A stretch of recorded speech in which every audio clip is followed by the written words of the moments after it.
இருக்கும் வணக்கம்.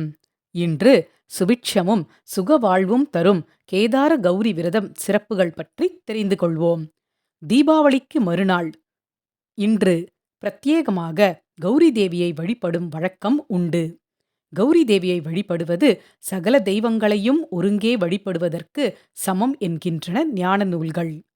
கௌரி தேவி வழிபாட்டின் மூலம் செவ்வாய் தோஷம், சர்ப்ப தோஷங்களால் ஏற்படும் பாதிப்புகள் விலகி விரைவில் கல்யாணம் கைகூடும்.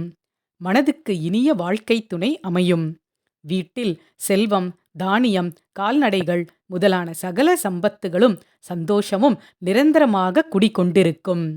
16 செல்வங்களையும் அருளும் 16 வடிவங்களாக கௌரி தேவி அருள் புரிகிறாள் என்கின்றன ஞான நூல்கள்.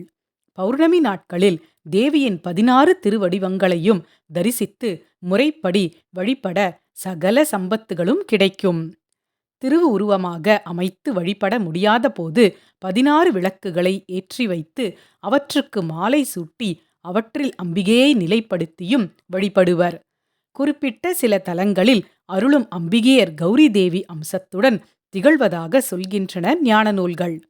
சிவராஜதானியாக விளங்கும் திருவாரூரில் அம்பாள் கமலாம்பிகை யோக கௌரியாக அருள்கிறாள் என்பது ஐதீகம். இங்கே மூலாதார விநாயகரை அர்ச்சித்து வழிபட்டு கமலாம்பிகையை யோக கௌரியாக வணங்கி வழிபடலாம்.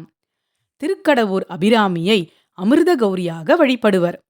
திருக்கடவூரில் அருளும் கள்ளவாரண விநாயகரை வழிபட்டு விட்டு அமிர்த கௌரியான அபிராமியை வணங்கி வரம் பெறலாம். இதன் மூலம் ஆயுள் பலமும் செல்வ யோகமும் உண்டாகும் என்பது நிச்சயம். திருவீழிமிழலை தலத்தில் அழகிய மாமுலை அம்மை சுயம்வர கௌரியாக அருள்கிறாளாம்.